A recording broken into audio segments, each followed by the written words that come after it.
a Lovecraft-inspired detective adventure game, The Sinking City, 2019. H.P. Lovecraft has inspired thousands of artists in various fields to express themselves through his vision and style of art. Those who are unfamiliar with the posthumously famous American writer, that Lovecraft was an unappreciated genius during his time. He is best known for his weird, sci-fi, horror, and fantasy fiction. His most famous work is probably the creation of the fictional universe, the Cthulhu mythos. It needs no introduction, as it has been the basis of many horrific plots in the horror genre. This again is fresh and scary like never before. Lovecraftian games have been more popular in recent years, with varying degrees of success, but The Sinking City's blend of a strange and cosmic plot with clumsy but serviceable third-person gameplay stands out among the rest. It immerses you in a complex universe, replete with the bizarre and unearthly horrors that every Lovecraftian story deserves, but it does so in a new but reverent way, when others may have kept on the tracks made almost a century ago. While developer Frogwares' foray into Cthulhu mythos, it has its highlights to separate itself from its Lovecraftian counterparts. The Sinking City ventures into new ground in terms of genre.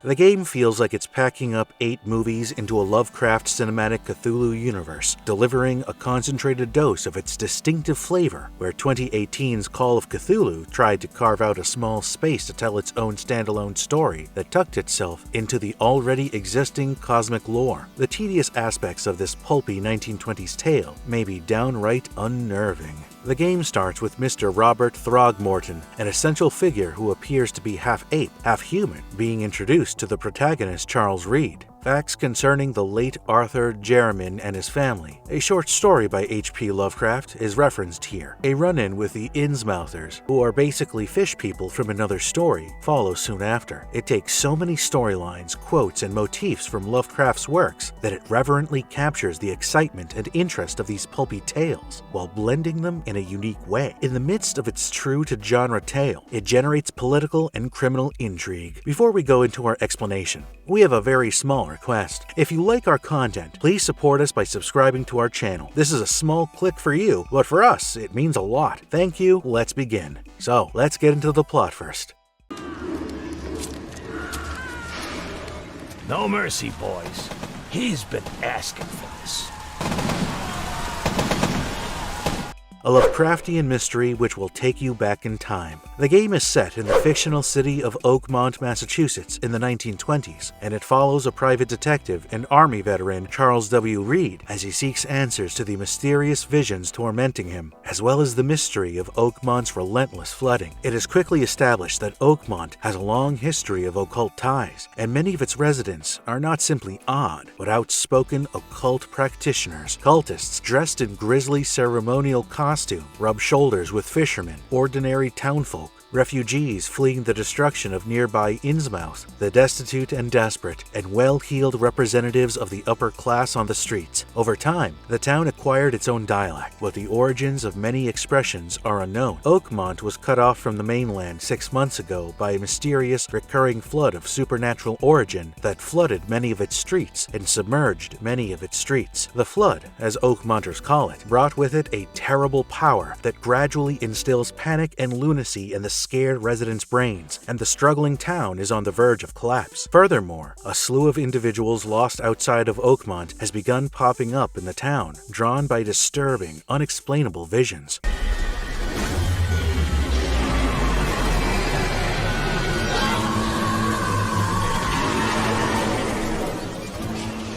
Robert Throgmorton, the powerful and physically intimidating leader of one of Oakmont's main families, who has also been researching the visions, hires Reed to assist him to figure out what's causing the town's flood. While Reed pursues his and other investigations with extrasensory skills of observation, presumably gifted by his visions, he must preserve his sanity as it is corroded by the town's darkness. Otherworldly monsters attracted to death known as wild beasts and the usage of his own powers. Reed's pursuit for answers leads him to a scheme by the Great Old Ones to wipe off the face of humanity of the Earth. It's not a long story. Saying anything else will be potential spoilers. Just remember there can be 3 different endings based on the decisions you choose.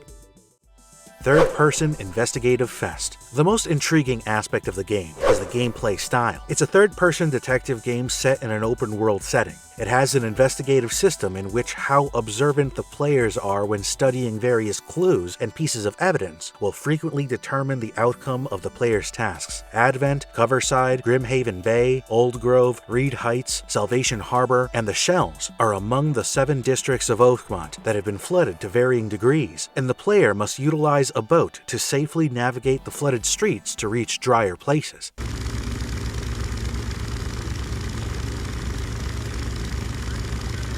If necessary, the player can swim, although the water is infested and can be devastating to the player's health and sanity. In addition, the player must construct an arsenal of tools and weapons, which he or she must employ to kill strange monsters and dispel hallucinations at times. Due to Oakmont's isolation, limited resources, and collapsing social order, bullets have supplanted money as the favored currency. However, using too many bullets may prevent the player from bartering for desired commodities. Another important resource is sanity, which is utilized to reconstruct crime scenes and find clues through investigative powers. Sanity regenerates slowly on its own, though antipsychotic medicines can speed up the process. Scenes and confrontations that are disturbing can induce a quick, sharp reduction in sanity, impairing the player's perspective of the world, and total loss of sanity is deadly. Combat, discoveries, monsters, macabre, and otherworldly images, and the visions that spurred Reed down this path in the first place progressively. It takes a toll on both his health and sanity, as one might expect from a Lovecraftian game. As a result, you may experience some distressing psychological crises, illusions, or psychosis.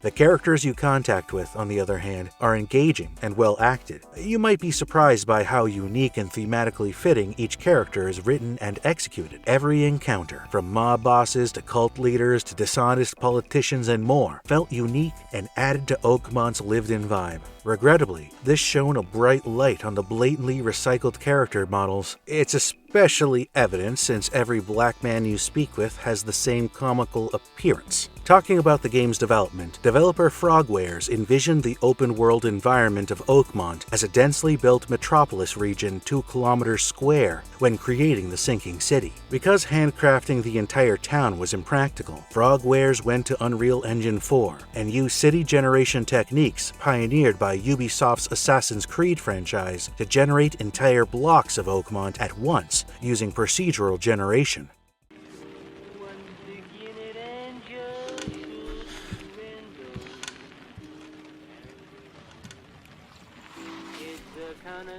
Marvelous Gamer's Verdict. The sinking city's construction of a new Lovecraftian vision, along with fascinating narrative, exciting landscapes, and unforgettable characters, results in one of the best Cthulhu mythology games you'll ever play. Its dedication to subtly modernizing storytelling techniques while keeping Lovecraft's setting and tone show through the tedium and aggravation. The monsters you encounter are intriguing and suitable, but there are only a few sorts. Optional side quests, on the other hand, provided some interesting possibilities not found on the main path. There are also no boss fights, which I thought was a major flaw in a game about defeating epic beasts and old gods. Moving around the map is difficult and time-consuming. This is especially true early on in the game when you're forced to stomp your way across the world before unlocking fast travel places. Quest goals in most games radiate outward from a central place, but the sinking city attempts to show off its different districts by sending you through them one by one. If getting about the city was difficult, the research system was excruciatingly tedious. In the most perplexing of ways, quest information is frequently obscure and borderline meaningless. By visiting one of the 4 archive locations, each of which is related to a distinct type of research that needs to be done, you're forced to interpret ambiguous material in order to unearth proof.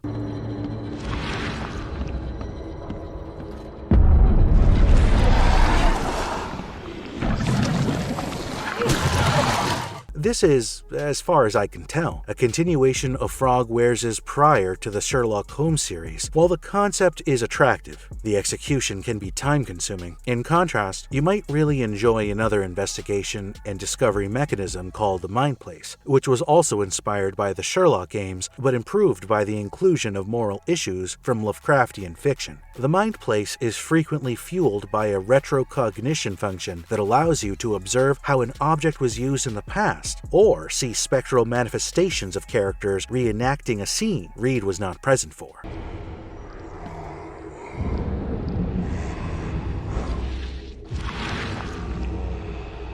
This should be good enough to make a decent. You put the scene's pieces in the order you think how they happened, until you've successfully recreated it, obtaining crucial knowledge in the process. Those of you who have played Arkham Origins know what I'm talking about. As the sinking city drew to a close, you'll notice that every figure who had a significant role in the story fell into the morally gray category, which can provide fascinating moral examples for the judgments you make. It may help you appreciate the developer's attention to detail and devotion to intrigue and surprise. This commitment to moral ambiguity resulted in a satisfying conclusion that was more than just a binary good/bad choice. Critics and reviewers praised the game's writing, world building, and lack of spoon-feeding in discovering and coming to a conclusion from clues to solve cases, but panned the combat as slow and frustrating, and pointed out a number of technical issues, including excessively long loading time and screen tearing. However, we here at Marvelous Videos think the game's plot twists, characterization,